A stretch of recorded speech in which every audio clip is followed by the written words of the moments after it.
हाय, बड़ों को सलाम, फ़िज़ा है मेरा नाम। यू वाचिंग मॉर्निंग विद फ़िज़ा।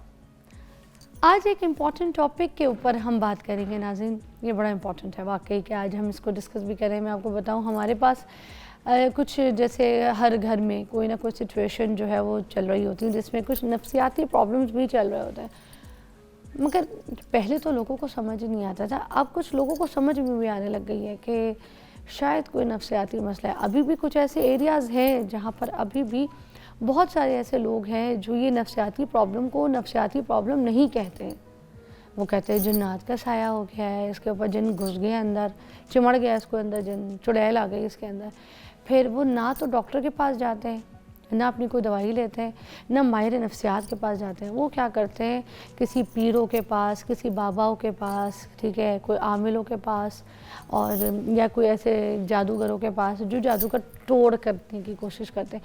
अब वो जो आमिल होते हैं ना, वो भी बड़ा अच्छी तरीके से उनको घेरा लगाते हैं, ऐसी जेनेरिक बातें करते हैं ऐसे इंसानों के बारे में कि वो हर इंसान के साथ ही मोस्टली होती ही रहती है। तो वो उसके साथ वो रिलेट ये करते शुरू कर देते हैं, क्योंकि जिनके साथ वो बात करते हैं, बाबा जी को, ये आमिल को, ये समझते हैं कि यार इनको तो हमारे बारे में सब कुछ पता है, ये तो बड़े पहुँचे हुए हैं।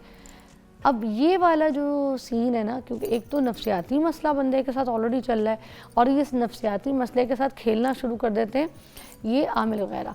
अब देखिए, मैं ये नहीं कहती, मेरा ईमान है कि जन्नात एग्जिस्ट है, करते हैं, एग्जिस्ट करते हैं, मगर हर चीज़ हम जन्नात के ऊपर तो नहीं डाल सकते हैं नाज़रीन। कि अगर हमें कोई नफ्सियाती मसला चल रहा है, हम कह रहे हैं कि ये जन्नात की वजह से, भाई हमें भूख नहीं लग रही तो जन्नात की वजह से, हम किसी के इश्क में पागल हो गए तो जन्नात की वजह से, ठीक है, हम अपना घर बर्बाद कर रहे हैं तो जन्नात की वजह से, हम अपनी सेहत को ख़राब कर रहे हैं तो जन्नात की वजह से, घर में चीखम चिल्ला हो रही है, झगड़ा हो रहा है तो जन्नात की वजह से, बच्चों पर कुटाई हो रही है तो वो भी जन्नात की वजह से। ऐसे थोड़ी होता, नफ्सियाती मसाइल भी होते हैं और इसको एक्सेप्ट करें। अगर आप अपनी इस चीज़ को फोकस करके देखेंगे कि आपका नफ्सियाती मसला है, हर रूरल एरियाज़ हों, गांव, शहर, हर जगह, तो उसकी अगर ट्रीटेबल चीज़ों को ट्रीट नहीं कराएंगे तो फिर आप इसी तरह जाली आमिल बाबाओं के पास दौड़ते रहेंगे और ये कहेंगे हर मसला जन्नात का मसला है। तो आज इसके ऊपर बात करने के लिए मैंने नबी अली ख़ान को बुलाया है और आपको इनकी बातें समझ में आती हैं तो मैंने कहा फिर इनसे ही बात समझेंगे, क्योंकि आपको तो फिर समझाने के लिए मुझे कोई ना कोई तो चाहिए होता है।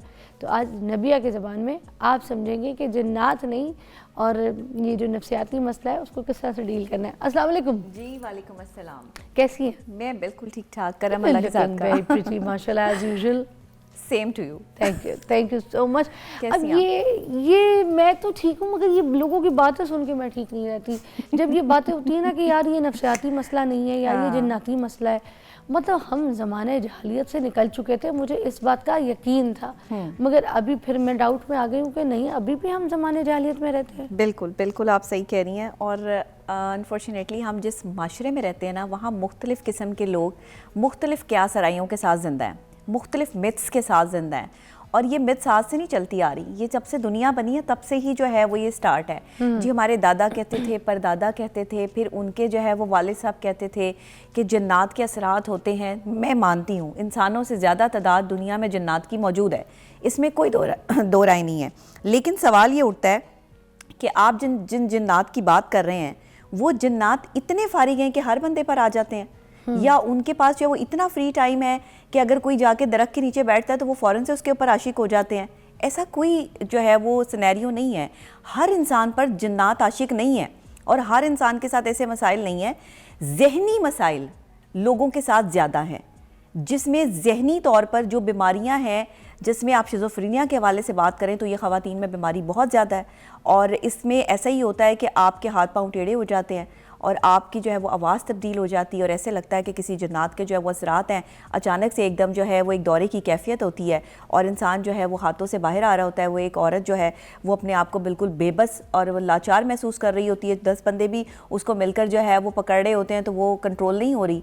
अब ये एक ज़हनी बीमारी है। अच्छा, you are so right. Schizophrenia के जो पेशेंट्स होते हैं मोस्टली, जैसे मैं आपसे बातें कर रही हूँ, आप मेरे साथ बैठी हुई हैं, एकदम से इनको कुछ अटैम्प्ट होता है और एकदम से ना ये किसी और से, हाँ मैं कह रही हूँ जी, तुम्हें पता नहीं मैं बात कर रही हूँ नबी, चुप रहो, हाँ अच्छा बैठ जाओ, इधर बैठ जाओ, तुम क्यों खड़े हो, तुम बैठ जाओ, तुम ठीक हो, कुछ खाओगी, सामने वाला घबरा जाता है। जी, मेरे सामने से ऐसे 1-2 लोग गुजरे हैं। हाँ बिल्कुल, तो ऐसे मेरा होता है। एक्सपीरियंस है, मैंने देखी है ऐसी कुछ। वो लोग ये समझते हैं कि शायद इनको कोई जन्नात नज़र आ रहे हैं, शायद इनको जो है वो कोई दूसरी मखलूक़ात नज़र आ रही हैं।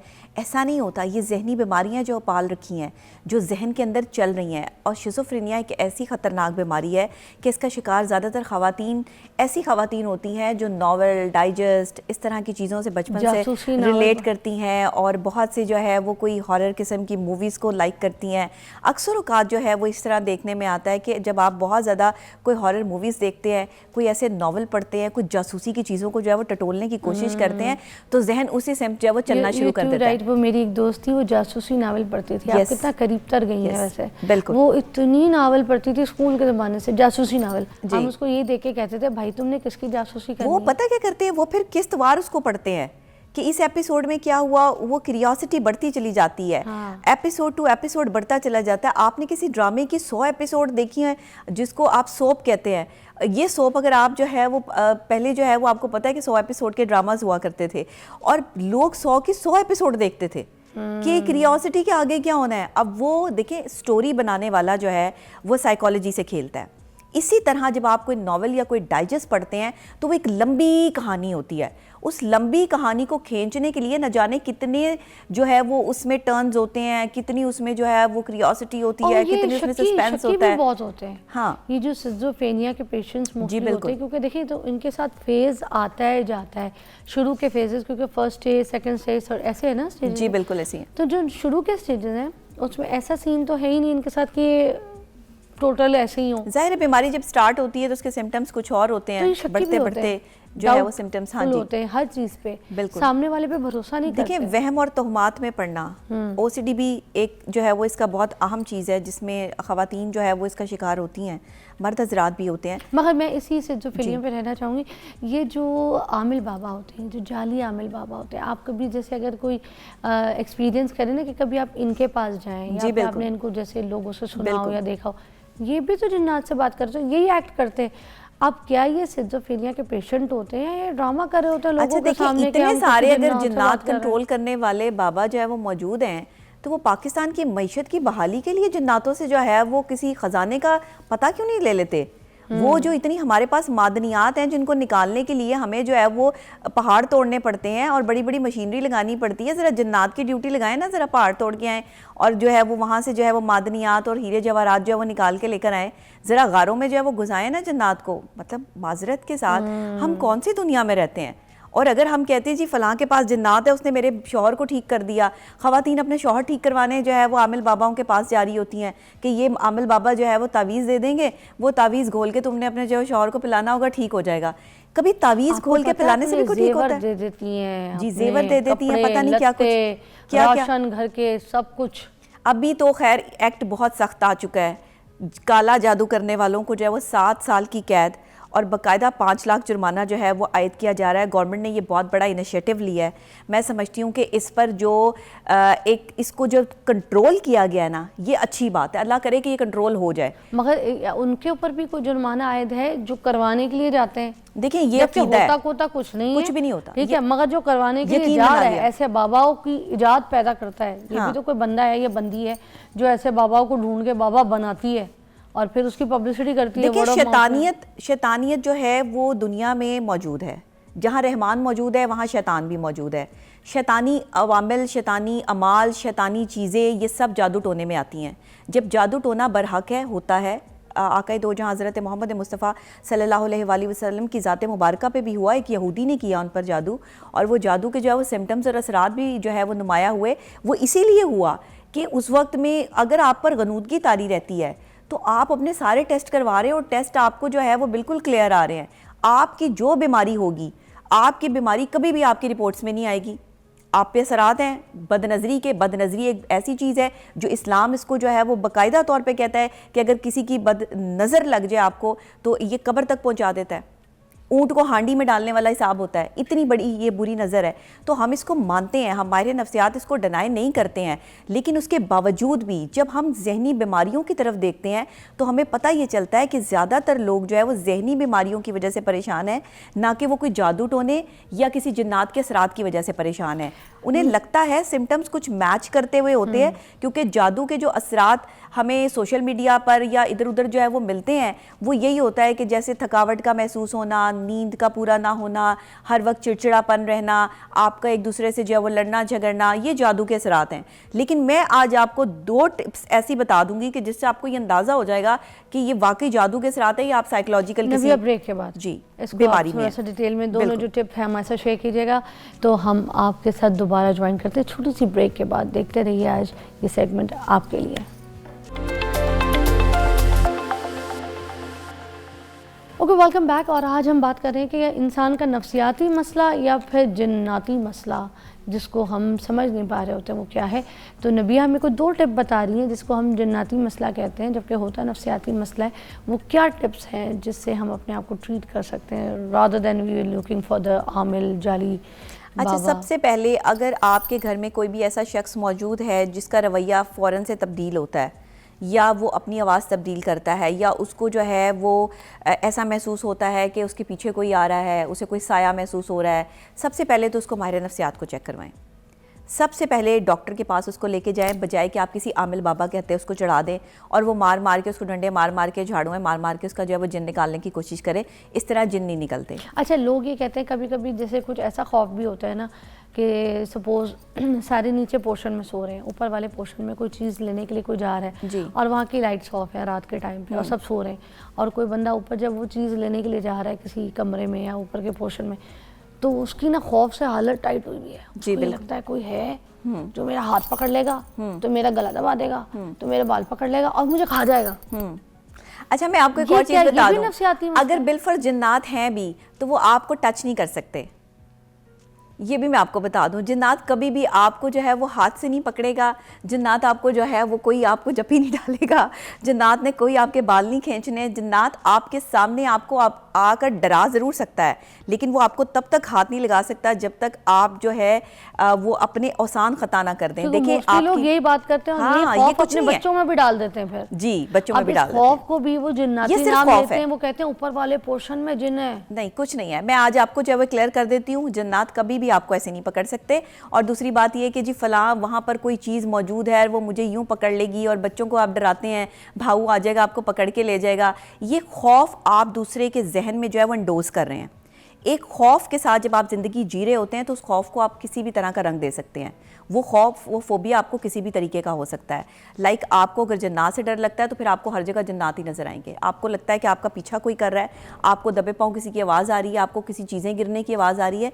अक्सर औकात रात के वक्त और जब सन्नाटा होता है या खामोशी होती है तो साथ वाले घर में किचन में भी कोई चीज़ें जो है वो खनक सकती हैं, गिर सकती हैं, टूट सकती हैं, या किसी के चलने की आवाज़ आ सकती है। आपको ऐसा महसूस होता है कि शायद आपके घर में ऐसा हो रहा है। जब पहले इंफ्रास्ट्रक्चर बनाया जाता था ना, जैसे आप देखें बादशाहों के ज़माने के जो आर्किटेक्ट होते थे वो क्या करते थे कि वो धमक होती थी जब वो बनाते थे, तो वो जिस मेयार से उसको बनाया जाता था ना घरों को, या बड़े बड़े जो है वो मैदान, या आप कह लें कि बड़े बड़े जो महलात बनाए जाते थे, उनमें जब इंसान चलते थे तो धमक होती थी। और वो बाकायदा तौर पर जो है वो ईंटों से बनाए जाते थे। ईंट पे चलने की आपको आवाज़ फील होती है। जब भी आप किसी जो है वो सन्नाटे वाली जगह पर हों, घर पर हों, तो आपको चलने की आवाज़ ऑटोमेटिकली फ़ील होती है। तो ये इससे डरना, खौफ महसूस करना, इसको जिन्नात का नाम देना, आपको मुख्तलिफ किस्म की आवाज़ों का आना, ये सब चीज़ें आपका खौफ भी हो सकती हैं। आपको पता है ये दाई अम्मा मकबरा है ना जी, जो यहाँ लाहौर में आपको पता है बड़ा मशहूर है जी।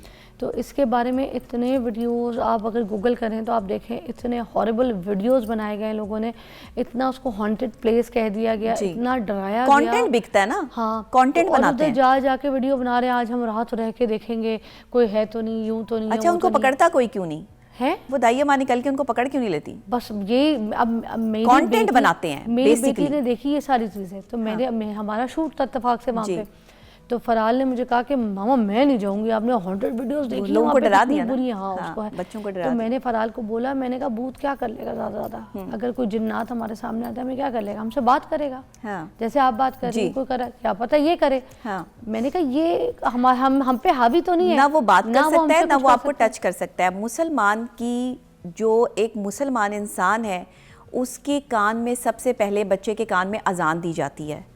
अजान के साथ ही जो है वो मुसलमान का बच्चा जो है वो इस दुनिया में आता है और बाकायदा तौर पर हमारे वालिदैन हमें आयतल कुर्सी, चारों कुल ये पढ़ना बचपन से ही सिखाते हैं और हम पढ़ते भी हैं। जब आप अल्लाह के कलाम को अपने साथ साथ रखते हैं, कोई जिन्नात आप पर असरात नहीं कर सकता। जिन्नात पे हम इवन जादू भी असर नहीं कर सकता। हावी नहीं, जिन्नात आप पे हावी नहीं हो सकते। इंसान अशरफुल मखलूकात है, तमाम मखलूकात से अफजल मखलूक, यानी कि शऊर में भी अफजल, ताकत में भी अफजल। आप देखें जिन्नात में कितनी ताकत है, लेकिन इंसान में इतनी ताकत है कि अगर वो कुरान पाक से मदद लेकर कोई भी उस वक्त जो है वो सूरत पढ़ता है, सूरह नास पढ़ता है, सूरह फलक पढ़ता है, तो ये इतना इफेक्ट करती हैं। आप सिर्फ आयतल कुर्सी ही अपने साथ रख लें, अल्लाह ताला ने हमें बेहतरीन चीज़ है। फिर मैं फराल को लेके गई, रात तक मैंने शूट किया। हाँ। जनरेटर बंद हो गया वहाँ पे, तो लोग चीखना शुरू हो गए कि हमने आपको कहा था ना यहाँ पे कुछ है मसला। हाँ। यहाँ पे ये जिन्नात हैं तो शूट नहीं करने देते, कोई प्लग काम नहीं कर रहा, कोई जनरेटर काम नहीं कर रहा, लाइट नहीं होगी। रात के 10, 11, 12 बज गए, हम वेट करते रहे, मगर मैंने पूरा अपना व्लॉग शूट किया। फराल भी साथ थी, हम छत पे भी गए, नीचे भी उतरे, पूरे अंदर मकबरा में सैर सपाटा की। मैंने कहा कुछ नहीं दिखाना, आपको किसी ने कोई तंग नहीं किया ना। और जनरेटर तो वैसे भी बंद हो सकता है, कोई फॉल्ट हो सकती है, लाइट की फ्लक्चुएशंस हो सकती है, तो ये कोई जिन्नात वाला खौफ नहीं था। ये जो आपने बना, फिर हमने ये बना के अपलोड भी किया और मेरी भी ज़िंदगी का पहला एक्सपीरियंस। मैंने वही कहा ना, ये सोशल मीडिया पर चलने वाली क्या सराइयाँ, सोशल मीडिया पे चलने वाली जो है वो हॉन्टेड प्लेसेस, आप जब तक खुद विजिट ना करें, आप जब तक खुद वहाँ ना जाएं, इन पर यकीन ना करें। ये कंटेंट बिकता है। मैं आपको बताऊं, किसी की भी ऊपर जो है वो गलत इल्ज़ामात लगाना, किसी भी जगह को जो है वो गलत प्रिटेंड करना, उसके बारे में इंफॉर्मेशन ना होना, लेकिन व्यूज़ लेने के लिए जो है वो बस लगे रहना कि किसी तरीके से हमें व्यूज़ मिल जाएं। इन व्यूज़ से इनको डॉलर्स आते हैं। जब डॉलर्स आते हैं तो उस कमाई से ये अपने घर के सर्कल चलाते हैं, अपनी जिंदगियां चलाते हैं। इनको नहीं पता कि अवाम पे क्या असरात हो रहे हैं, अवाम की साइकोलॉजिकल सिचुएशन क्या। जी, झूठी बातें, झूठी बातों पर जो है वो सारी चीज़ें बिक रही हैं। आज से 1400 साल पहले जो है फरमा दिया गया था कि एक दौर आएगा जो झूठों का दौर होगा, जहाँ पर क्या सराइयाँ होंगी, अफवाहें फैलाई जाएंगी, और अफवाहें भी जो है वो ऐसे नेटवर्क से फैलाई जाएंगी। दज्जाली फितना करार दिया इसको। मैं सोशल मीडिया को दज्जाली फितने से कम नहीं समझती, क्योंकि यहाँ जितना पॉजिटिव काम हो रहा है वो कम है। पॉजिटिव लोग इस तरफ कम है, नेगेटिविटी ज़्यादा है। लोग एक माइक उठाते हैं, वो 2000 रुपये का फ़ोन उठाते हैं और जाकर जो है वो वीडियो कर देते हैं। आपको पता कुछ नहीं, आपके पास इन्फॉर्मेशन नहीं, आप मिस इन्फॉर्मेशन फैलाकर जो है वो लोगों की साइकोलॉजी से खेल रहे हैं।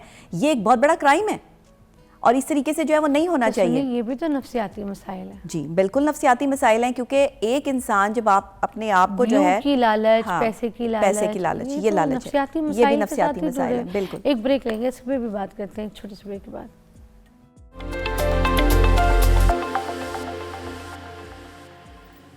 Welcome back. अच्छा नबिया, फिर ये मुझे बताइए कि इंसान ने अगर खुद चेक करना है कि मुझे नफ्सियाती मसाइल चल रहे हैं, तो वो क्या चेक करे? जो कि लोग कहते हैं ना कि कंधे भारी रहना शुरू हो गए हैं, सर चकरा रहा है, उठा नहीं जाता, दो टांगों पे खड़े नहीं हो सकते, तो क्या ये वाले नफ्सियाती मसाइल के साथ अटैचमेंट है इससे कोई? देखिए, कुछ टेस्ट जो है वो लाजमी होते हैं। जैसे आपकी डीप स्लीप सर्कल जो है वो डिस्टर्ब है, तो आप ये देखें कि ये किस वजह से हो रहा है। आपकी नींद पूरी होनी चाहिए रात की, वरना इंसान जो है वो मुख्तलिफ जहनी बीमारियों में जो मुब्तला हो जाता है। फिर आपका HP लेवल बहुत काउंट करता है।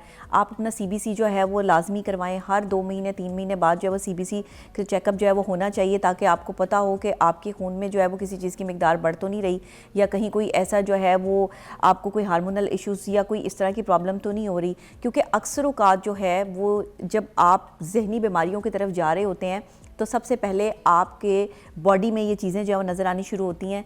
चेहरे पे पिलाहट ज़ाहिर होनी शुरू होती है, खून की कमी वाक़या होती है, खाने को दिल नहीं करता, स्टमक जो है वो काम करना छोड़ देता है, आपका जो है वो पैदल चलने को दिल नहीं करता, आप बहुत जल्दी थकावट महसूस करते हैं, नींद पर आपका जो है वो गलबा होता है। अब यही सारे सिम्टम्स जो हैं वो लोग जादू के भी बताते हैं कि जी ये जो है वो अगर आपको ऐसा फील हो रहा हो तो ये जादू है। चले मैं आपको ये भी बताती हूँ, आप अल्लाह के कलाम से इसका बेहतरीन इलाज कर सकते हैं।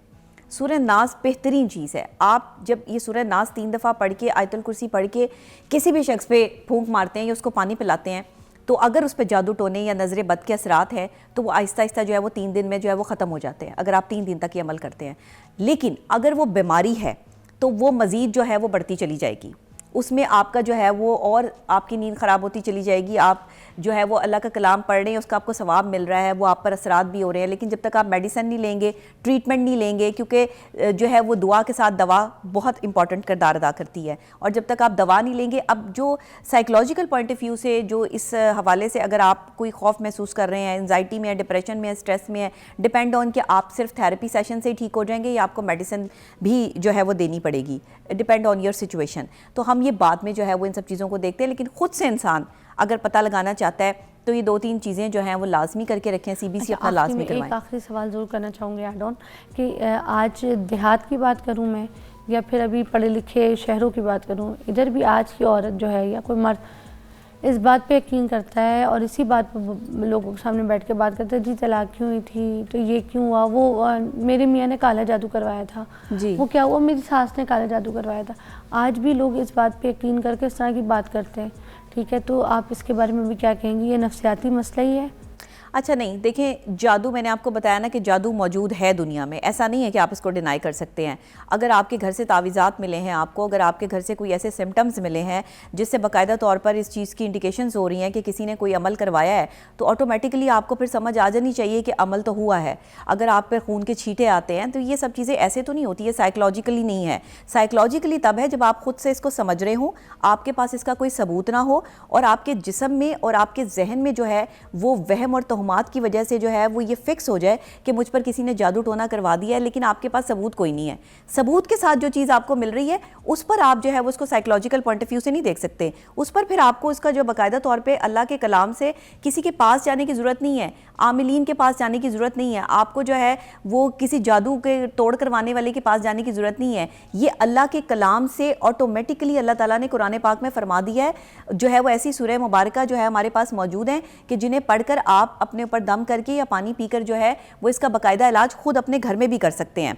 तो इसमें कोई दो राय नहीं है, आप बड़ी आसानी से पता लगा सकते हैं। लेकिन अगर कोई जहनी बीमारी है, आप जो है वो बारहा फील करते हैं, देखिए ये एक लोगों को वहम भी हो जाता है कि मुझ पर शायद जादू टोना कराया है, अपनी गलतियां भी होती हैं, अपने बिहेवियर में भी इश्यूज़ होते हैं, दूसरे को एक दूसरे को समझ भी नहीं रहे होते, लेकिन शायद ये समझते हैं कि हमारा रिश्ता तोड़ने में जो है वो किसी तीसरे बंदे का हाथ है या कोई तीसरा बंदे ने जो है वो जादू टोना करवा दिया। हर जगह जादू टोने को लेकर ना आ जाए करें, हर जगह जादू टोना पॉसिबल नहीं होता। जादू टोना करवाने के लिए आप यकीन करें जो ये बंदा करवाता है उसका बहुत वक्त दरकार होता है, बड़ा पैसा दरकार होता है, बड़े जो है वो इसमें वामिल दरकार होते हैं। ये फिर किसी दिन जो है वो कोई हम तफसीलन प्रोग्राम करेंगे तो मैं उसमें आपको जो है वो कुछ इसके बारे में बताऊंगी। मेरे पास केसेस आते हैं जिसमें लोग ऑटोमेटिकली आकर ये कहते हैं कि हमारा जादू टोने की वजह से जो है वो रिलेशनशिप ख़राब हो गया, और इस चीज़ को पकड़ के वो इतने स्ट्रेस में होते हैं, इतने डिप्रेशन में होते हैं, ख़ासतौर पे ख़वातीन, कि उनको इस चीज़ से निकालना एक बहुत बड़ा जो है वो मामला होता है।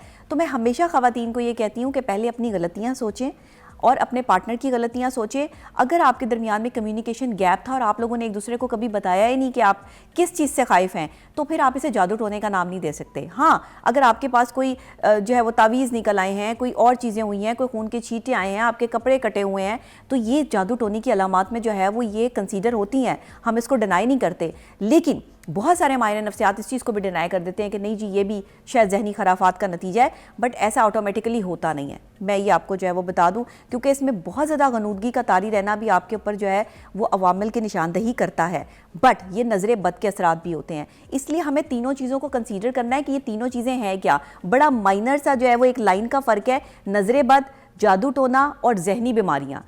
इसीलिए सबसे पहले इलाज की तरफ बढ़ें, उसके बाद अगर आपके पास कोई सबूत मौजूद हैं तो फिर आप जो है रूहानी इलाज की तरफ बढ़ें, और तीसरी ख़ास बात कि आप इस रूहानी इलाज को ऑटोमेटिकली ख़ुद भी कर सकते हैं, लेकिन आप अपना जहनी इलाज खुद नहीं कर सकते। इसके लिए आपको माहिर नफ्सियात की ज़रूरत पड़ेगी। तो हमारे पास बहुत अच्छे माहिर नफ्सियात मौजूद हैं, आप उनके पास भी जा सकते हैं, मुझसे भी रुजू कर सकते हैं, जैसे आप बेहतर समझें। बहुत बहुत शुक्रिया, thank you so much for your time, और हम आपको मिलते हैं एक छोटी सी ब्रेक के बाद।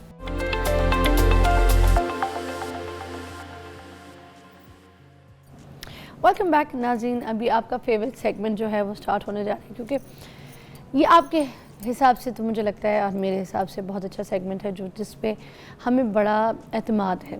जहाँ हम सब चीज़ों से जब डिसहार्टेड हो जाते हैं कि ये चीज़ काम नहीं कर रही, ये चीज़ काम नहीं कर रही, वो दवा असर नहीं कर रही, तब हम इस चीज़ पे आते हैं कि हमने हर्बल मेडिसिन पे आना है, हमने हर्बल नुस्खों पे आना है, हमने थोड़ा सा नेचर के करीब होना है, हमने अपने नेचर के साथ जुड़ना है, तब हमने अपनी सेहत को ठीक करना है। अच्छा, अब इसमें क्योंकि साइड इफ़ेक्ट्स कोई नहीं होते हैं, इसमें सिर्फ़ और सिर्फ फ़ायदे हैं आपकी बॉडी के। हर चीज़ की एक्सेसिवनेस तो हर चीज़ बुरी होती है, मगर एक लिमिट के दायरे में अगर किसी हर्बल चीज़ का इलाज किया जाए और अच्छी ग़िज़ा खाई जाए और हमें अपनी चीज़ों के बारे में पता हो कि भाई ये वाली चीज़ हमें फ़ायदा दे सकती है, इस चीज़ का हमें नुकसान है, ये खाना छोड़ दो, ये पीना शुरू कर दो, तो फिर उसमें क्या बुराई है। तो आज हम बात करेंगे ब्लड प्रेशर के ऊपर और शुगर के ऊपर, जो कि आपको पता है हर घर का मसला है। पाकिस्तान अगर आप देखें तो ये एक टॉप पे आ रहा है ब्लड प्रेशर और शुगर के इश्यूज़ को देखने में, तो ये कोई अच्छी बात नहीं है। हर दूसरे बंदे को ब्लड प्रेशर का मसला है, हर दूसरे बंदे को शुगर का मसला है, और तो और ये मसला ये कि हम कुछ गलतियां करते हैं। क्या हम रोटी ज़्यादा खा रहे हैं क्योंकि जिसकी वजह से हमें शुगर हो जाती है, या फिर हम हमारी डाइट में कोई ऐसी चीज़ है जिसमें हम कहते हैं कि बुरी डाइट ले रहे हैं, ऑयली खाने, चिकनाई हमारी जो है ना इनटेक में बहुत ज़्यादा है जिसकी वजह से, या एक्सरसाइज नहीं करते, हमारी लाइफस्टाइल का कोई ऐसा हिस्सा है। इन सारे रीज़न्स को आज जानेंगे कि जिसकी वजह से हम ये शुगर और ब्लड प्रेशर की बीमारियों में फंसे हुए। हकीम अमजद इस्माइल साहब हमारे साथ मौजूद हैं, किसी तारीफ़ के मोहताज नहीं हैं, और हमदर्द के साथ जुड़े भी हैं और लोगों के लिए हमदर्दी भी जो है वो पैदा करते हैं अपनी इस नेकियों से। और आज आपके लिए यहाँ पे हैं, हम इनसे रहनुमाई हासिल करते हैं कि क्या कॉज है, किसकी वजह से, और कैसे इंसान अपने आप को ट्रीट कर सकता है। अस्सलाम वालेकुम। कैसे हैं से आप? अल्हम्दुलिल्लाह। आप ऑल द वे क्योंकि कराची से आते हैं, आपका लंबा सफ़र होता है और फिर भी आप हमें टाइम देते हैं। हमने आपको मदऊ भी किया कि आप इस टॉपिक को आज एलैबोरेट करें। सबसे पहले तो हम शुगर को लेकर चलते हैं कि ये शुगर क्या है। हम जो कहते हैं शुगर, क्या शुगर जो हम चीनी जिसको बोलते हैं, उस चीज़ को हम शुगर कह रहे हैं जो हमारे जिस्म में आ गया है। जी बेसिकली बहुत शुक्रिया, बड़ा इम्पोर्टेंट टॉपिक है और मेरे ख़्याल में हर दूसरा तीसरा शख्स जो है वो इससे मुतासिर है और परेशान है। दवाओं की एक ना ख़त्म होने वाली रेंज है जो चल रही है मुसलसल। तो बेसिकली ग्लूकोज़ जो है वो एक ऐसी सोर्स है जो हमारी बॉडी में एनर्जी जिससे हम गेन करते हैं, और ये ग्लूकोज़ जो है वो हमारी ग़िज़ा से हमें लेना पड़ता है, ठीक है। और बॉडी को इस ग्लूकोज़ को एब्ज़ॉर्ब करने के लिए इंसुलिन चाहिए। इंसुलिन एक हार्मोन है जो हमारे पैनक्रियाज, ये जो लबलबा होता है, इसमें एक सेल्स होते हैं, बीटा सेल्स कहलाते हैं, वो रिलीज़ करते हैं एज़ पर नीड। जो है जब हमारी बॉडी में एक लेवल बढ़ता है ग्लूकोज़ का, तो फिर इंडिकेशन जाती है कि इंसुलिन जो है वो रिलीज़ हो, और उसके नतीजे में वो ना सिर्फ ये कि वो एब्ज़ॉर्ब होती है हमारे मसल्स में, और उसके जो भी फ़ायदे हैं वो हमें मिल जाते हैं। पावर जनरेशन हो जाती है और बहुत सारे मामला जो हैं, मेटाबॉलिज्म अच्छा हो जाता है। तो लेकिन जब यही चीज़ें एबनॉर्मल होना शुरू हो जाए, एक सूरत ये हो सकती है कि आपका जो लबलबा है वो इंसुलिन बना ही नहीं रहा, कम कर दी उसने बनानी, और दूसरी सूरत ये हो सकती है कि आपकी इंसुलिन तो बन रही है लेकिन बॉडी के अंदर जो है उसकी रेजिस्टेंस आ गई, एक्सेप्ट नहीं हो रही। बहुत सारे लोग जो हैं वो डायबिटिक पेशेंट होते हैं, वो बहुत शुरू में बहुत अच्छे चल रहे होते हैं इंसुलिन बाहर से लेकर, लेकिन एक वक्त आता है कि वो इंसुलिन उनके ऊपर काम करना छोड़ देती है। तो यही जो है इंसुलिन रेजिस्टेंस फिर उनके अंदर आ जाती है, जो कि बड़ा एक कॉम्प्लिकेटेड फिनोमेना है। तो इसको हमें जो है, और ये कुल्लियतन ये हमारा लाइफस्टाइल जो है ये उसके ऊपर बेस करता है ज़्यादातर, अगर हम इसको देखें तो उसमें हमें और उसमें सिर्फ यही नहीं है कि आपने खाने पे ही फोकस करना है, आपका खाना बड़ा एक अच्छा हेल्दी डाइट होनी चाहिए, प्लस उसको कंज्यूम करने के लिए जो आपकी एक्टिविटीज़ हैं वो बड़ी रेगुलर बेसिस पे होनी चाहिए। फिर जिस किस्म के फूड हम अपने आजकल इस्तेमाल कर रहे हैं कि जैसे ख़राब किस्म की चिकनाइयाँ हैं या ये अटरम शटरम, मतलब तेल वगैरह जो हम इस्तेमाल करते हैं, जो हाँ जो कॉम्प्रोमाइज़ हो, अच्छा जो कॉम्प्रोमाइज़ हो। अच्छा, मुझे आपसे एक सवाल इसी पे बनता है मेरा, मुझे बताएं ये जो सनफ्लावर ऑयल है, ये जो कनोला ऑयल है और ये जो पाम ऑयल है, ये कितने नुकसानदेह होते हैं और कितने फ़ायदेमंद होते हैं? इन तीनों में से कौन सा जो है वो फ़ायदेमंद है, जो आम आदमी जो है इस्तेमाल कर सकता है, और कौन सा बहुत नुकसानदेह है? अच्छा देखिए, जो ऑयल्स नेचुरल वे में निकले हुए कोल्ड प्रेस, वो तो अच्छे ही होते हैं, अगर उसमें कोई सीड में कोई ख़राबी ना हो। सीड जो है वो GMO सीड जो कहलाते हैं, जेनेटिकली मॉडिफाइड अच्छा। सीड है, जिसकी एक बहुत बड़ी वजह जो है आजकल कैंसर की शक्ल में हमारे यहाँ उसके नताइज जो है वो सामने आ रहे हैं। हमारी ग्रेन्स, बहुत सारे हमारे अनाज इसी पे इस पे चल रहे हैं, तो वो तो ठीक है। लेकिन मैं एक बात, हम पहले भी इसको डिस्कस कर चुके, कई जगह करता हूँ मैं, कि हम जहाँ रहते वहाँ पैदा होने वाली तमाम चीज़ें जो हैं वो हमारे लिए, और हमने अपने माँ बाप को, अपने आबा व अजदाद को सरसों का तेल, तिल का तेल इस्तेमाल करते हुए बड़ी अच्छी लाइफ गुजारते हुए देखा, और फिर वो दुनिया से रुखसत हुए। बहुत सारे रुखसत हो गए, बहुत सारे मौजूद हैं, और हम ये देखते हैं कि वो बहुत अच्छी लाइफ गुजारते हैं। उनके घुटने अच्छे हैं, उनकी बॉडी जो है वो, उनका स्ट्रक्चर बहुत अच्छा है, उनकी स्किन अच्छी है, उनके बाल बहुत अच्छे हैं। ख़ास तौर पे ख़वातीन में जो मल्टीपल डिलीवरीज़ का एक फ़िनोमेना पहले हुआ करता था, अब इतना नहीं है, वो बड़ी हेल्दी लाइफ गुजारती थी। उनके बच्चे भी सेहतमंद होते थे, वो ख़ुद भी सेहतमंद रहती थी। तो ये ऐसी चीज़ें हैं जो ये सीखने के लिए होती हैं। हम इसको इग्नोर करके हम आगे नहीं बढ़ सकते। तो पहले नंबर पे चीज़ जो है वो कितनी अच्छी है, यानी वो कोई कहीं अपनी साख्त के एतबार से कॉम्प्रोमाइज़ तो नहीं है, या जब हम उसको हम ऑयल निकाल रहे हैं या कोई और उसमें ऐसे कोई चीज़ उसमें हम एडिशन तो नहीं कर रहे हैं ऐसी जो नुकसान का सबब बन रही हो, प्रोसेस का तहत उसमें फिर ये वो रखा हुआ है। उसको फिर एक और चीज़ भी है कि आप एक ऑयल जब आपने लिया कढ़ाई में, पतीली में, किसी भी चीज़ में, तो आप उसको कितनी बार पकाते हैं। तो बार बार एक ही चीज़ में आप पकाए चले जा रहे हैं। यूज्ड ऑयल एक बड़ा अजीब सा फिनोमेना है हमारे यहाँ के। बाहर ममालिक में से यूज्ड ऑयल जो है वो हमारे यहाँ इम्पोर्ट हो जाता है। उसमें क्या चीज़ तली गई थी पता नज़र इसके, हम बस लेते हैं कि ये सस्ता है और हम उसको इस्तेमाल करना शुरू कर देते हैं। वो कितनी बार इस्तेमाल हुआ और उसमें क्या चीज़ तली गई, ये सवालिया निशान है बहुत बड़ा। अच्छा, हमने एक छोटी सी ब्रेक लेनी है क्योंकि न्यूज़ की ब्रेक है, उसके बाद यहीं से कंटिन्यू करेंगे क्योंकि जो तेलों की बात हम कर रहे हैं उसमें सही तेल जो आपको चुनाव बता रहे हैं वो कौन सा है। ठीक है, एक ब्रेक के बाद।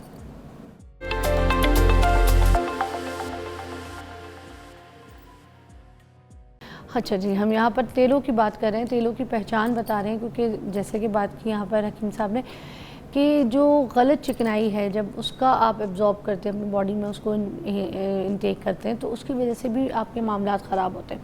तो हम तेलों के बारे में पूछ रहे थे, जिसमें हम पूछ रहे थे पाम ऑयल के बारे में भी बताइएगा, कनोला के बारे में भी जैसे आप डिस्कस कर रहे थे, सूरजमुखी का जो, और सरसों का जो तेल। अब ये सरसों के तेल में भी आज के दौर में जो हम लोग सोशल मीडिया पर रील देख रहे हो तो उसमें कहते हैं कि वो तो बहुत उसमें फ़ैट्स होते हैं। तो क्या ये इसमें फिर अगर कोई आम बंदा, जैसे अगर कोई 30 का, 35 का, 40 का या 50 की एज या 55 की एज का बंदा है और वो सरसों का तेल खाता है, तो क्या is it safe for him to have that?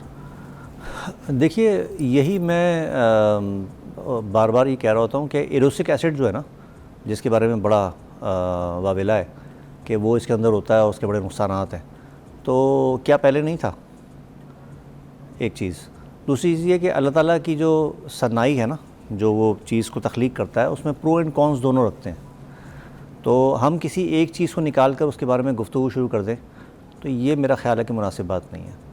तो ये चीज़ें इस्तेमाल होती आई हैं, हमारे अजदाद ने इस्तेमाल किए हैं इनको, और उसके मुकाबले में हम किसी और GMO या हाइब्रिड सीड को उठाने के लिए या उसको मार्केट में लाने के लिए अगर हम इसमें से या ख़राबियाँ निकालना शुरू कर दें, तो मुझे नहीं लगता कि हमें ये कोई जस्टिफाइड चीज़ है।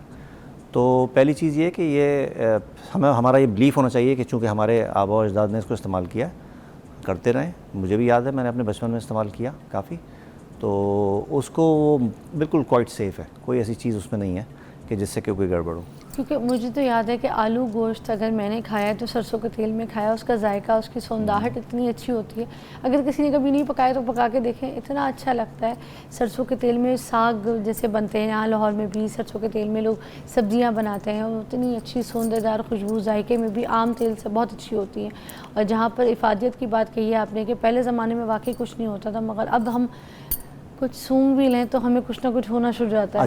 अचार आज भी इसी में डलता है, सरसों के तेल में में ऐसे ही है और हाँ? किसी चीज़ में हम नहीं डालते अचार। हाँ अच्छा, मैंने सुना है कि ये जो अचार है ये भी फ़ायदेमंद होता है।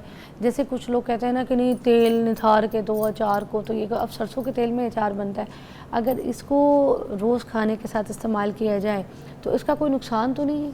बिल्कुल नुकसान नहीं है। अचार एक बहुत हेल्दी चीज़ है और ये बरसगीर का जो कुज़ीन है ना हमारा, हाँ। ये जो हमारा विरसा है, हाँ। जो चीज़ें हमें उसमें मिली हैं, इसमें कमाल किस्म की चीज़ें हैं। अचार भी उसमें से एक है।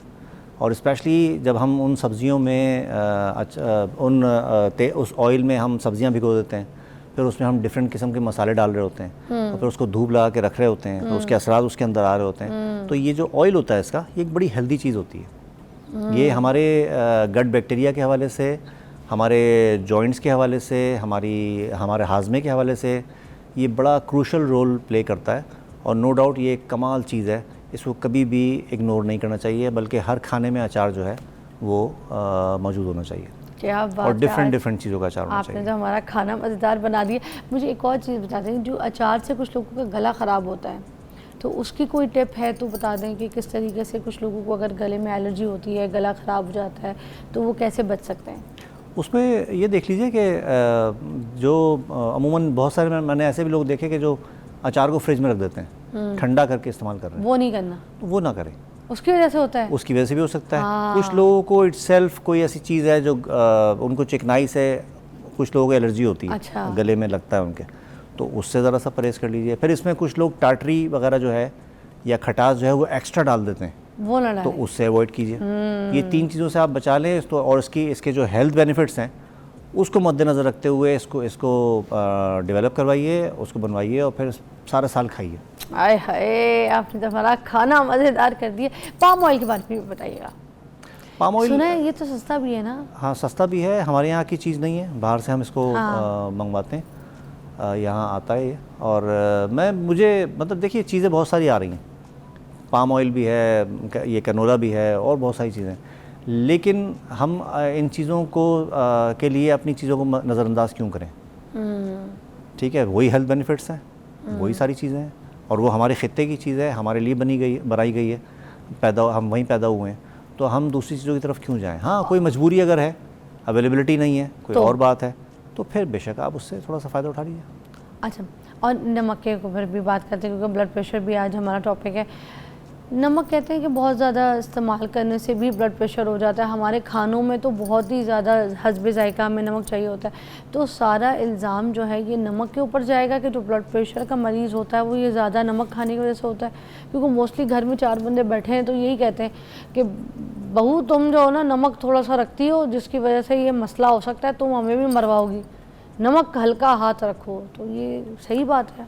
नमक यकीनन जिन लोग ख़ासतौर पे जो नॉन पेशेंट्स हैं, हाँ। उनमें भी नमक जो है वो बहुत ज़्यादा सोडियम है, चूँकि वाटर रिटेंशन करता है, पानी को रोकता है, और नॉर्मली ऐसा होता है कि जब लोग बिल्कुल, और उसमें अच्छा एक स्टैंडर्ड भी है WHO को अगर हम देखें तो वो कहते हैं जी नॉन पेशेंट्स भी जो हैं, जो कार्डियोवैस्कुलर डिजीज़ हैं या जो, वो भी एक मखसूस मकदार, कम मकदार में 2 ग्राम पूरे दिन में नमक का इस्तेमाल जो है वो, हालांकि हम उससे भी कम करते हैं, वो तकरीबन ले सकते हैं।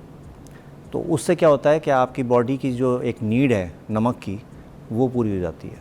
फिर साथ में आप आपको देखें एक और भी चीज़ है कि आपकी टेबल पे जहाँ नमक दानी रखी हुई होती है वहाँ काली मिर्च की भी एक शीशी रखी हुई होती है, तो ये सोडियम है, वो पोटेशियम है, हाँ, दोनों एक दूसरे को कंपनसेट कर देते हैं। वाह, तो ये एक अच्छा कॉम्बिनेशन है, इसको हमेशा उसके साथ इस्तेमाल कीजिए। हम नॉर्मली फ्राई अंडा खा रहे होते हैं या बॉयल अंडा ले रहे होते तो हैं, ऊपर से उसमें जो हम छिड़कते नमक हैं, डालते हैं, हाँ, साथ में नमक के साथ हम काली मिर्च भी ऐड करते हैं, डालते हैं, तो काली मिर्च को डबल कर दीजिए।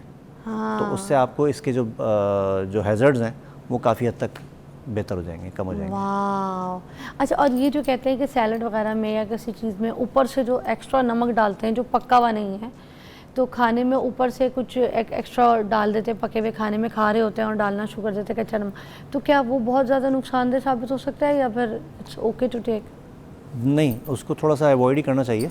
बहुत ज़्यादा तो वैसे ही नुकसानदेह, इतना नमकियात नहीं लेना चाहिए, क्योंकि हमारी एक्टिविटीज़, हमारी जो रूटीन है वो हेल्थ के एतबार से अप टू दी मार्क नहीं है, तो हमें बचकर चलना चाहिए ऐसी तमाम चीज़ों से जो किसी भी हवाले से ये वाला फिनोमेना क्रिएट कर सकें, क्योंकि इसको कहते हैं साइलेंट किलर, इसको हाई ब्लड प्रेशर को। यानी आप बहुत सारे लोग हैं जो घूम रहे फिर रहे होते हैं, उनको ब्लड प्रेशर होता है, उनको अंदाज़ा ही नहीं होता। ठीक है, जो शरियानों में जो पड़ने वाला प्रेशर है खून का, वो बेसिकली ब्लड प्रेशर कहलाता है। और ये जब बार बार ये प्रेशर डालता है तो उससे ना सिर्फ डैमेजेस होते हैं हमारी उन वेसल्स में जिसमें खून दौड़ रहा है, उसके नतीजे में वो शरियानें सख्त होना शुरू हो जाती हैं, उनकी लचक मुतासर होती है, और उसके नतीजे में फिर बहुत सारी चीज़ें जो खून की सप्लाई है, जो हमारी बारीक बारीक रगें हैं, नसें हैं, जैसे गुर्दों में हैं, जैसे आँखों में हैं, वो मुतासर होना शुरू होती हैं और वो उनमें डैमेजेस आने शुरू होते हैं। तो इन द लॉन्ग रन ये चीज़ें जो हैं वो एक नुकसान का सबब बनती हैं। हमें इसकी तरफ यकीनन ध्यान से और स्मूथली। अच्छा हकीम साहब, ये जो ब्लड प्रेशर के मरीज़ होते हैं या फिर जो अभी है नहीं मगर लोगों को थोड़ा सा कॉन्शियस होते हैं लोग, कि उनको लगता है कि अब हम शायद ब्लड प्रेशर की तरफ जाने लगे, इनकी कोई डाइट, इनकी कोई सब्जियां, इनकी कोई फल, ऐसे कोई ग़िज़ा इनके लिए जो बहुत ज़रूरी है और अच्छी है इनके लिए, उस पर ज़रा मैं कहती हूँ रोशनी डालें आप। अगर डायबिटिक अभी तक नहीं हुए और ब्लड प्रेशर के मरीज़ हैं तो सबसे पहली चीज़ कि आपने नमक का इस्तेमाल, जैसा हमने डिस्कस किया, वो कम कर दें। तली हुई चीज़ें, फ्राइड आइटम्स, वो कम कर दें। आपकी ग़िज़ा जो है उसमें सब्ज़ियाँ, उसमें फल, उसमें ये ग्रेन्स, दालें, स्प्राउट जो हम बना के इस्तेमाल कर रहे होते हैं, वो ये बड़ी क्लासिकल डिश है जो आपके पास लेनी चाहिए। और एक जनरलाइज्ड टर्म जो मैं नॉर्मली, चूँकि हम आदी हैं खाने के मुख्तलिफ़ किस्म के जो किचन में चीज़ें बन रही होती हैं, तो उसमें मैं एक चीज़ जो सबके लिए बता देता हूँ, उसमें किसी को अपना किचन अलग करने की ज़रूरत नहीं होती कि आप जो सब्ज़ियाँ हम छील के पकाते हैं, टिंडा, तुरई, लौकी, कद्दू, गाजर, शलजम, फ़िलहाल आलू और अरवी अलग कर दें। इनमें से कोई सब्ज़ी लीजिए 70%, 30% गोश्त हो, उसको आप बनाइए शोरबे की शक्ल में, और चक्की के आटे की रोटी हो, बहुत अच्छा है। जौ के आटे की रोटी हो, डायबिटिक भी है, उसका जो ग्लाइसेमिक इंडेक्स है वो भी लो है, तो वो बहुत अच्छा रोल प्ले कर सकती है और बड़ी हेल्दी डाइट बन जाती है। साथ में कभी भी हरी चटनी या आलू बुखारे की चटनी को ना भूलें, या अचार को ना भूलें। वो आपके डाइजेस्टिव एंजाइम्स को डेवलप करवा कर और आपको एक उसको एब्जॉर्ब होने में, उसको हज़म होने में वो मदद फराहम करता है, तो वो बहुत अच्छी चीज़ है। वाह। अच्छा, बीन्स स्प्राउट्स जो हैं उसके बारे में कुछ बताइएगा। बड़ा सुना है कि इम्यूनोग्लोबिन होता है इसके अंदर, तो ये किस लिए होता है? ये हमारे जिस्म में, बॉडी के लिए फ़ायदेमंद होता है ये कोई? दरअसल इसको इस अंदाज में देखिए कि एक बीज वो एक दरख्त में कन्वर्ट हो जाता है, उसके अंदर अल्लाह ताला ने ये तासीर रखी होती है कि वो इतनी क़ुव्वत होती है उसके अंदर कि फिर वो एक ज़मीन फाड़ के ना सिर्फ निकलता है और कुछ अरसे तक ज़मीन में वो स्टे करता है। वहाँ उसके अंदर इतनी कैपेसिटी होती है कि वो ख़ुद से वो परवरिश हो रही है उसके अंदर इतने जो है पावर मौजूद है। फिर वहीं से उसने जो है वो स्प्राउटिंग की और वो ज़मीन में से बाहर निकला और फिर दरख्त की शक्ल इख्तियार कर गया, और फिर वो बरसा बरस तक लगा रहता है और लोगों के लिए फ़ायदे का सबब बन रहा होता है कि उसमें हम फल भी लग रहे हैं, उसमें फलियाँ भी लग रही हैं, उसमें मुख्तलिफ़ किस्म की सब्ज़ियाँ भी लग रही हैं और भी बहुत सारी चीज़ें लग रही हैं। तो इसलिए उसकी ताकत से जो है वो इनकार नहीं है। बहुत अच्छा प्रोटीन की एक बहुत अच्छी शक्ल है, एक हेल्दी चीज़ है। इसको हमेशा अपने ग़िज़ाओं में किसी न किसी अंदाज में मुख्तलिफ़ दालों के लेके, प्रोटीन है दाल चुके, मैंने अंडे में शुरू किया हुआ है, मैं ऑमलेट ये में बना बहुत के अच्छा खाती हूँ। है और इस तरफ हमें आना चाहिए, इसको कभी नहीं भूलना चाहिए। इट्स वेरी हेल्दी, बहुत अच्छी है। अरे वाह। बस एक ब्रेक लेते हैं, ब्रेक के बाद हम आपको दोबारा ज्वाइन करते हैं। इसी तरह की मज़ीद अच्छी इन्फॉर्मेशन आप तक पहुँचाएंगे जो कि आपकी सेहत से जुड़ी है। ठीक है, ब्रेक।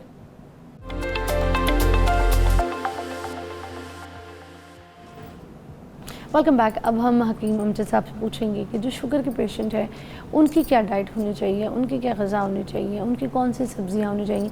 फिर बड़े बड़े कहानियाँ, जैसे लोग कहते हैं कि ज़मीन के अंदर की जो सब्ज़ियाँ हैं वो नहीं खानी, ज़मीन से बाहर की जो सब्ज़ियाँ वो खानी। I don't know what is it exactly, can you explain कि कौन सी ग़िज़ाएँ लेनी है, कौन सी नहीं? अच्छा, मेरे ख्याल में ज़्यादती होगी कि अगर हम सिर्फ खाने पीने तक महदूद रहें। अच्छा, कि हम सिर्फ उस पर बात करें, क्योंकि डायबिटीज़ जो है ना, शुगर जो है, ये बुनियादी तौर पे पूरे लाइफस्टाइल उसके पैटर्न उसको चेंज करने का नाम है। तब जाके आप इसकी जो होने वाले नुकसानात हैं उससे आप बच सकते हैं।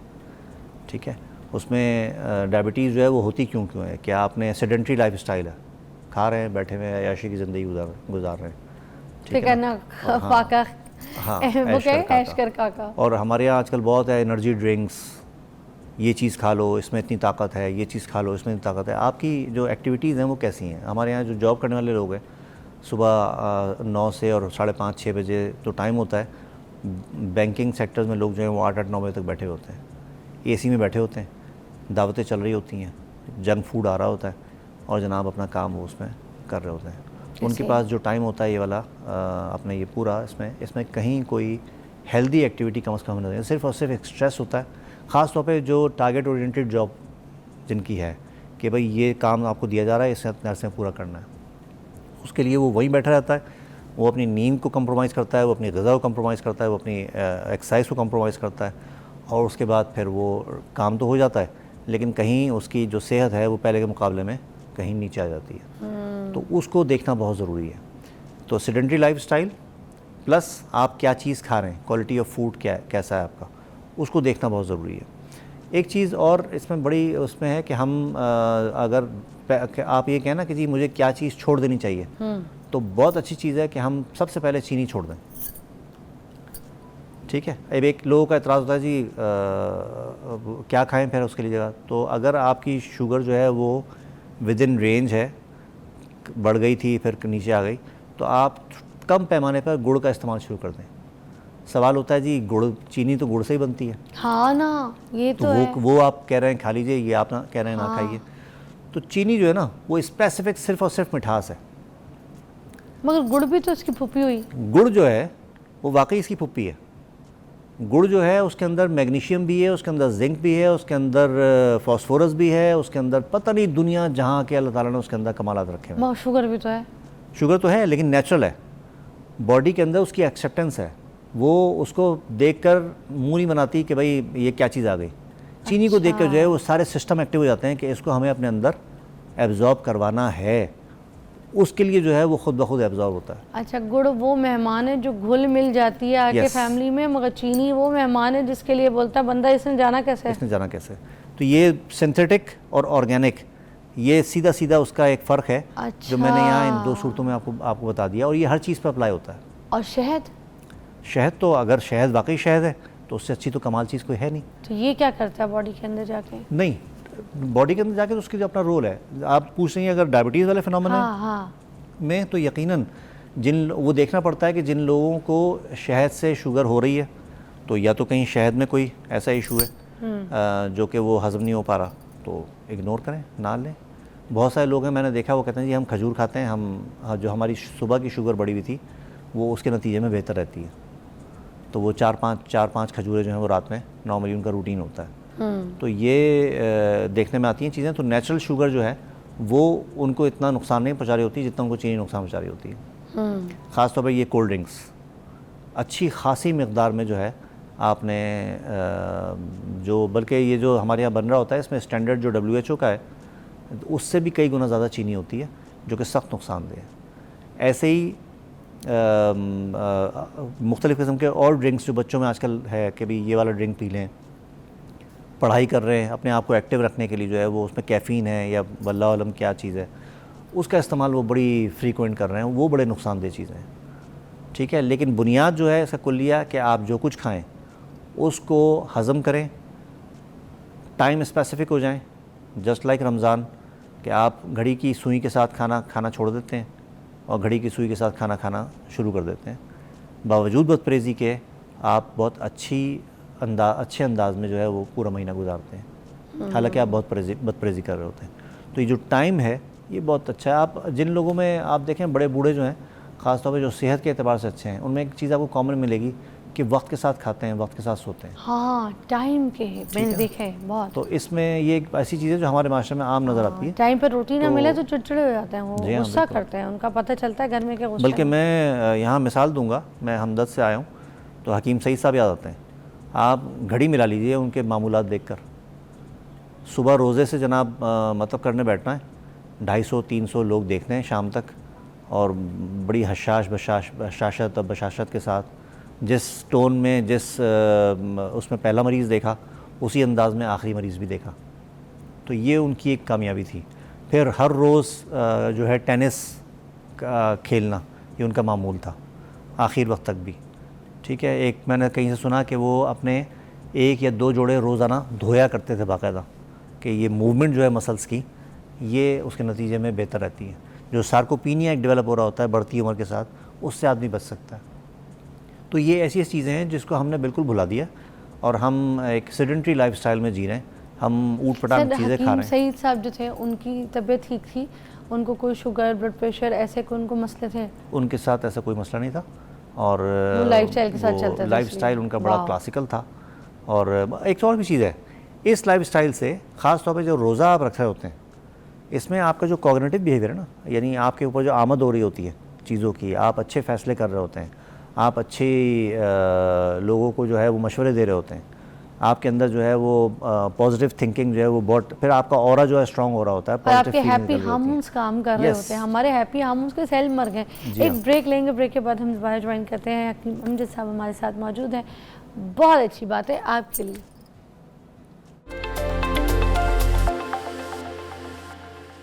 Welcome back. अच्छा, क्या सवाल तुम कह रही थी? मैं पूछ लेती हूँ जल्दी, कोई बात नहीं, हम लाइव है मगर हमारे यहाँ पे मौलवी भाई हैं। क्या ले, मुझे लगा कि कोई सवाल पूछने लगे और वो आपसे मुझे पूछना है। वो कहते हैं कि वो जो मेरे ड्राइवर भाई हैं वो आ गए हैं, वो पूछ रहे हैं दाल रोटी खानी। बेइज्जती ही करानी होती है मेरे मेहमानों के सामने। अब ये रील वायरल कर दो तुम लोग, है ना, ये तो होनी है, अब तो हो गया जो हो गया लाइव। अच्छा खैर, सॉरी, भूख भी लगती है इंसान को। दाल, चने की दाल बनी है नीचे कैंटीन में, तो उसके साथ रोटी, वो भी नान खा रही हूँ। कभी कभी तो चल जाता है ना। हाँ, कभी कभी चल जाता है ना, कभी कभी कोई नहीं, कभी कभी से तो कोई, मतलब हम लोगों को डरा देते हैं, ये नहीं खाना, वो नहीं खाना। तो मैं आपको बिठाने का मेरा मकसद यही कि हम लोगों को खाने से दूर ना करें। कभी कभी अगर कुछ हम खा रहे हैं तो उस पर हम ये ना कहें कि मर जाओगे ये खा लिए, ये तो नहीं है ना। कंज्यूम करना है, आप खाइए हर चीज़, ठीक है। और ये चीट डे होता है, वो माले मुफ्त दिले बेरहम भी कभी कभी सामने आ जाता है, तो आप उसका भी इस्तेमाल कीजिए। उस पर हाथ साफ हम किया जा सकता है। और लेकिन ये कि उसको हज़म करना है और लिमिटेड, कि आपने कोई भी चीज़ ली है वो इतना नहीं कि भाई उसको हज़म करना जो है वो बॉडी के लिए मुश्किल हो जाए, फिर आप जाके सो गए, तो ऐसा नहीं होना चाहिए, ये गड़बड़ करता है। अच्छा, एक और मुझे बताइएगा, बात ये है, आपने हकीम सईद साहब की बात की, इज़ अ बिग नेम, पूरी दुनिया उनको पसंद करती है, आज तक उनके साथ लोग जुड़े हुए। आपने तो उनके साथ पढ़ाई भी की, आपका तो उनके साथ मेल मिलाप रहा है, आपने अंडर उनके स्टडीज़ और सारा ये रिसर्च किया, तो प्लीज़ उनके बारे में कुछ ऐसी कोई ख़ास बात जो हमें नहीं पता आज तक, तो शेयर करें। हाँ, बहुत अच्छा सवाल, बड़ा इम्पोर्टेंट है। मैं समझता हूँ कि लोगों को इस बारे में पता भी है और भी पता होना चाहिए, जो बच्चे आजकल के ख़ास तौर पे हैं, कि मैंने उनके साथ तो पढ़ाई नहीं की, उनसे पढ़ा ज़रूर है। उनके अंडर में हाउस जॉब की है। तो जब वो आराम बाग मतलब में बैठा करते थे तो वहाँ हमारी ड्यूटी लगती थी, हाउस जॉब हम जाया करते थे, तो बड़ी इंस्पिरेशन थी, बहुत सारी चीज़ें मिलती हैं। एक अजीब सी बात, मैं जब यहाँ जाता हूँ, मैंने अभी कुछ प्रोग्राम में बात भी की कि पेशावर, पिंडी, लाहौर आना होता है, और एक उनके हवाले से एक बहुत ही कमाल किस्म के विज़न और उसका तारुफ होता है, एक दूर अंदेशी का, और मतलब दूर अंदेश नज़र थी, बहुत दूर तक देखते थे। तो इसमें मैं आपको एक बात बताऊं कि उनकी जो एक कमाल चीज़ थी ना, 2 एक्सट्रीमिटीज़ ऑफ लाइफ जो हैं, यानी एक एक्सट्रीम तो ये है कि छोटा सा बच्चा है, आप उसको ये कह के इग्नोर कर देते हैं कि ये तो अभी बच्चा है, बाद में इससे बात करेंगे। हकीम साहब ने उसके हाथ में नौनिहाल थमा दिया, जिसमें बुज़ुर्गों के किस्से भी थे, जिसमें कहानियाँ भी थीं जो कि यकीनन कुछ सबक दे रही होती हैं, जिसमें जनाब कुछ जिमिक्स वो जो होते हैं वो भी थे सारे, उससे वो सीखता भी था। तो वहाँ से वो हकीम साहब को जानता है कि ये नौनिहाल है और मुझे ये किसी ने दिया है, एक चीज़। दूसरी चीज़, वो एक्सट्रीम ऑफ लाइफ कि जब आप बूढ़े हो गए, आप रिटायर हो गए, तो अब आप बहुत सारे लोग जो हैं डिप्रेस हो जाते हैं, उनको हकीम साहब ने इंगेज किया बड़े पॉजिटिव और प्रैक्टिकल वे में। उनको जनाब आपने जो है वो मजलिस शूरा बनाकर कि आपने अब ज़िंदगी जो है उसको एक ख़ास एंगल से देखकर यहाँ तक आपने आ गए हैं आप उम्र के इस हिस्से में, तो अब आप उसको कैसे देखते हैं और आपका उस पर क्या पॉइंट ऑफ व्यू है। तो ये जो अप्रोच थी, इतनी कमाल अप्रोच है ये हकीम साहब की कि मैं हैरान रह जाता हूँ। मैंने अटेंड भी किए हैं मजलिस शूरा पेशावर में भी और भी जगहों पे। तो लगता है कि बहुत खुश सा मौजू होगा। अच्छा, फिर एक और भी चीज़ है कि वो उन्होंने हमेशा स्टैंडर्ड्स पे कभी कॉम्प्रोमाइज़ नहीं किया। वो एक बहुत अच्छी जगहों पर, बड़े 5 स्टार 7 स्टार होटल्स में, सर्विसेज क्लब में, जिम खानाज में, वहाँ पर ये वाली सारी जो एक्टिविटीज़ हैं वो किया करते थे और इनवाइट करते थे रिटायर्ड प्रोफेसर्स को, रिटायर्ड जजेस को, रिटायर्ड ब्यूरोक्रेट्स को और सर्विसेज के लोग जो होते हैं, चाहे वो आर्मी के हों, चाहे वो किसी और के हों, उन सबको बुलाकर, ख़वातीन भी और मर्द भी, और उनसे किसी एक ख़ास चीज़ के हवाले से उनका पॉइंट ऑफ व्यू जो है वो लिया करते थे। और फिर जब इस पे एक बहस होती थी, सब बैठ के अपना अपना पॉइंट ऑफ व्यू देना है, 10 12 15 लोग हैं, सुनने वाले जो हैं वो मैंने देखे कि वो 70 80 भी होते हैं, कभी कभी तादाद 100 भी पहुंच जाया करती थी। और अपना पॉइंट ऑफ व्यू दे के उन्होंने एक सर्कुलर जो है वो निकाल दिया कि जी हम जो है वो आज इस नतीजे पर पहुँचे, माशरे की इस ख़राबी या ख़ूबी या आने वाली कोई चीज़ ऐसी है जिस पर नज़र डालना ज़रूरी है, इस पर हमारा पॉइंट ऑफ व्यू ये है। उसको फिर सर्कुलेट करा दिया, चाहे वो हमदर्द सेहत में हो, चाहे वो अखबार में हो, चाहे वो किसी और चीज़ में हो। कमाल अप्रोच है। वाह। मतलब बचपन से बच्चा, आज भी मैं देखता हूँ यूनिवर्सिटी में कि बच्चे जो हैं वो शुरू से छोटे जहाँ आके स्कूल में एडमिट हुए, यूनिवर्सिटी जो है वो सिर्फ यूनिवर्सिटी नहीं है, वहाँ स्कूल भी हैं। एक वो स्कूल हैं जो पे करके लोग पढ़ते हैं, और एक विलेज स्कूल भी है जो वहाँ अतराफ़ के लोग हैं गोड के, वो और उनकी तादाद सैकड़ों में है उन बच्चों की। उनको जनाब उनकी फ़ीस नहीं होती, उनके यूनिफॉर्म, उनकी किताबें, ये सब खुद ओन करता है। वेरी नाइस, ये कमाल अप्रोच है। nice. वो बच्चे वहाँ से निकलते हैं, सोचिए कि वो एक शख्सियत का वो लेके निकल रहा है, उसमें बहुत सारे बच्चे ऐसे भी हैं जो PhD करके निकल रहे होते हैं उसी अंदाज़ में। तो ये कितनी खूबसूरत वो है कि आप जुड़ जाते हैं किसी के साथ, और उसके साथ जो है वो आप फिर लाइफ टाइम रहते हैं, और वो आपको उसकी ज़िंदगी से सीख रहे होते हैं। तो अजीब सा फिनोमेना है। क्या बात है। अच्छा, अब ये जो शुगर की फ्रूट्स वाली बात है ना, इसकी तरफ भी हम ज़रा बात करते हैं। कुछ लोग कहते हैं अंगूर ना खाएं, अंगूर में बहुत शुगर होती है, केला ना खाना, केले में तो बहुत ही। फिर कौन सा फ्रूट्स हम खाएं, कौन से छोड़ दें जो डायबिटिक पर्सन है? अच्छा देखिए, एक वक्त में बहुत सख्ती थी जब शुरू में जब ये सब सिलसिला हुआ। आज हम उन ममालिक में हैं जिसमें शुगर जो है वो ऑल टाइम हाई इस वक्त चल रही है, तो सिर्फ अपने लाइफस्टाइल की वजह से। तो उसमें बहुत ज़रूरी है कि हम इस बात को, अब चीज़ें काफ़ी हद तक कॉम्प्रोमाइज़ हो गई कि एक तो आपने जो नेचुरल जो मीठा है उसको बिल्कुल छोड़ना नहीं चाहिए, ताकि बॉडी जो है उसकी थोड़ी सी आदी रहे। कोई चीज़ आती है, उस पर कुछ वर्किंग होती है, वो हमें देखना चाहिए। तो पहले बहुत वो किया जाता था कि आपने चीज़ें जो है नहीं खानी, ज़मीन के नीचे की सब्ज़ियाँ नहीं खानी। अब ये होता है कि आप कम से कम उसके साथ ये चीज़ें लें, लेकिन उसके साथ आप रोटी छोड़ दें एक वक्त में। अच्छा। उसके साथ आप कोई और चीज़ ले लें, एक छोटा सेब जो है उसका इस्तेमाल आप कर सकते हैं। लेकिन ये सब का सब डिपेंड करता है आपकी शुगर की मैनेजमेंट के ऊपर, कि आप उसको कैसे मैनेज कर रहे हैं। ये बहुत ज़रूरी है। अगर आप उसको इग्नोर करेंगे तो फिर वो आपको नुकसान पहुँचाएगा। मैंने एक फैमिली आई मेरे पास, एक साहब आए, वो बड़ी आम का मौसम था, तो उन्होंने बड़ी लजाजत से, बड़ी उससे जो है ना मुझसे कहा कि हकीम साहब आम का मौसम है, अब एक आम की इजाज़त दे दीजिए। मैंने उनकी रिपोर्टें देखी, काफ़ी अरसे से मेरे पास आया करते थे, तो माशाल्लाह वो अपना HbA1c जो है, जो 3 महीने वाला टेस्ट कहलाता है, वो 10 से कम करके वो 6.5 पे लेकर आ गए थे। वॉक भी कर रहे थे, अपना मैनेजमेंट भी की थी। तो मैंने कहा जी ठीक है, आप एक आम जो है वो आप खा लिया करें। तो जब नेक्स्ट टाइम जब वो आए कोई 2 हफ्ते या 3 हफ्ते बाद, तो वो अकेले नहीं थे, उनके साथ पूरी फैमिली भी थी, और बड़े वो सीखपा थे। कहेंगे आप हकीम साहब आपने ये क्या कर दिया? मैंने कहा क्यों, खैरियत क्या हुआ? कहेंगे आपने इनको एक आम की इजाज़त दे दी। मैंने कहा एक आम खाया, मैंने कहा लें, क्योंकि अब माशाल्लाह मेंटेन है। तो कहेंगे छाँट के 3 पाव का आम लेकर आते हैं और वो खाते हैं बैठ के कि हकीम साहब ने इजाज़त दी है। तो ये भी गड़बड़ है। लिमिटेड, हाँ, लिमिटेड रहते हुए, हाँ, अपनी शुगर को मैनेज करते हुए, क्योंकि आपको इससे दोस्ती करनी पड़ती है। जब तक आप इसको समझेंगे नहीं, इसके साथ दोस्ती नहीं करेंगे, ये आपको नुकसान पहुंचाती रहेगी। अच्छा, वो कुछ कहते हैं ना कि एक मीठा, बल्कि ब्रेक ले लेते हैं, ब्रेक के बाद पूछूंगी कि जो लोग कहते हैं ना कि आपने अगर मीठा ज़्यादा खा लिया तो कुछ कड़वी चीज़ें खा लें, तो क्या वो कड़वी चीज़ें खाने से हमारा मीठे का जो इंटेक है वो बॉडी में जाके नॉर्मल हो जाता है? ये पूछेंगे ब्रेक के बाद।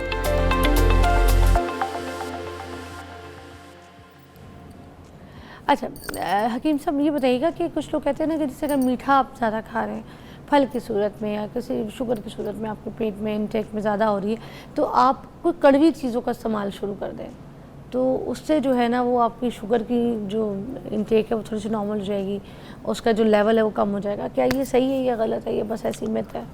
यहाँ फिर वही बात है कि आपने मीठा कितना खाया और कौन सा खाया। एक तो ये कि आपने फ्रूट वगैरह खाए, नेचुरल मिठास है, ठीक है, उसके लिए बॉडी को उस अंदाज में सफ़र नहीं करना पड़ता।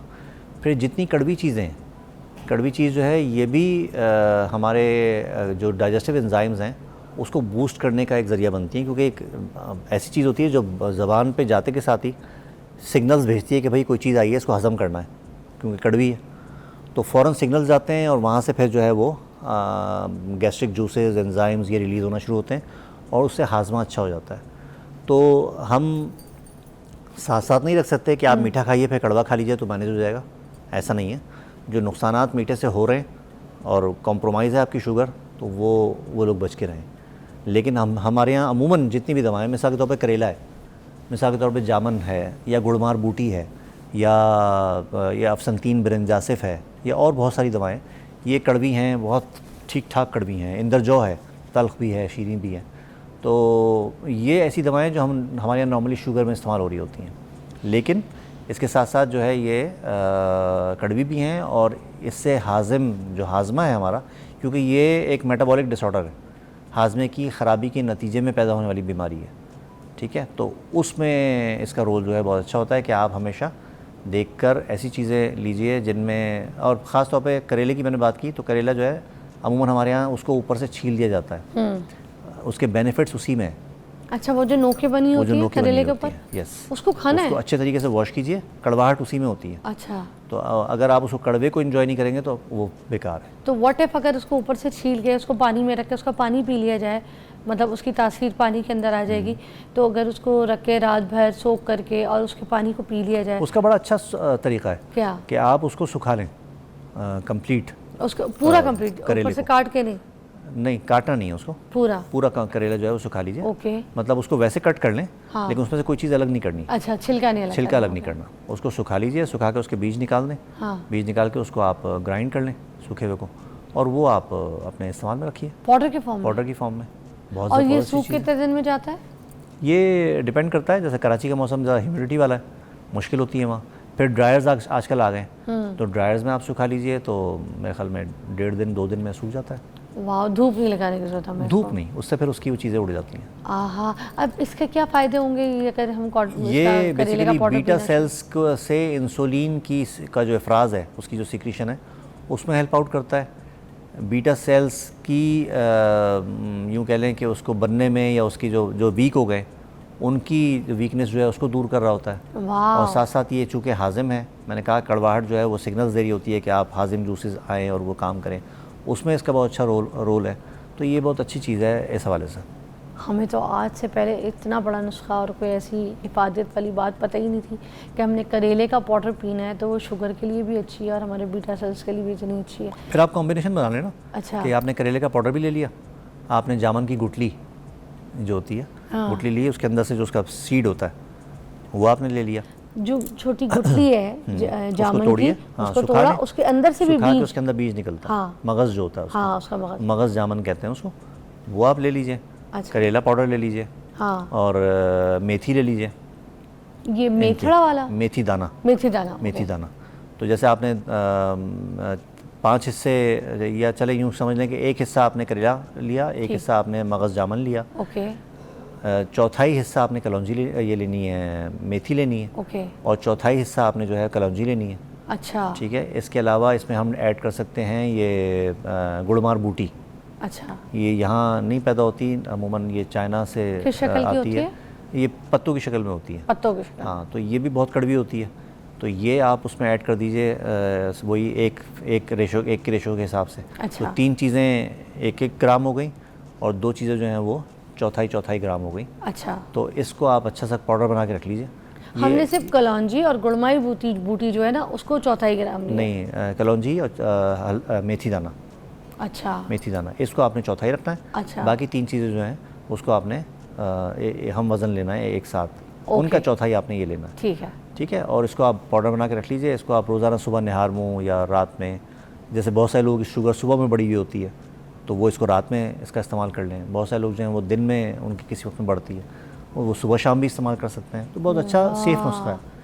अच्छा, और ये सही इलाज है, मतलब ये सही इलाज है टू मेक इट कंट्रोल। हाँ, लेकिन मैंने कहा ना वो लाइफस्टाइल में कोई वो नहीं है। कॉम्प्रोमाइज हाँ, उसमें कॉम्प्रोमाइज़ नहीं है, वो आपको चेंज करना पड़ेगा। वाह, अगर इससे आपकी शुगर नीचे आ रही है तो अच्छा है कि आप बहुत सारी दवाओं से बच गए।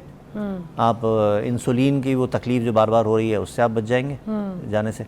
तो आप अपना लाइफस्टाइल जो है उस पर कोई कॉम्प्रोमाइजेशन वो नहीं है। बहुत बहुत शुक्रिया हकीम अहमद साहब आपकी रहनुमाई का। Thank you. और आज आई होप आपको ये सेगमेंट बहुत कारआमद होगा। इसकी रील जो है वो सोशल मीडिया से आप ले सकते हैं। जो नुस्खे यहाँ पे तजवीज़ किए गए हैं वो बहुत परफेक्ट और बहुत इफ़ेक्टिव है। इनको ट्राई करके देखें। ख़ासतौर पर जो मुझे ये करेले के पाउडर वाला नुस्खा जो सादा है वो भी, और उसके साथ जो सारी रेसिपीज़ ऐड करके जो नुस्खा बताया जिसमें बूस्ट पावर है, वो भी ट्राई करके देखिए, ख़ासतौर पे शुगर पेशेंट के लिए। डोंट मिस दिस रील, सबके पास होनी चाहिए जो जो शुगर के पेशेंट है। अपना बहुत ख्याल रखिए, क्योंकि शुगर को अपने साथ चलाना है, आपकी लाइफस्टाइल के साथ मैनेज करना है। शुगर ख़त्म नहीं हो सकती। तो टेक केयर ऑफ़ योरसेल्फ। बहुत शुक्रिया। अल्लाह हाफ़िज़।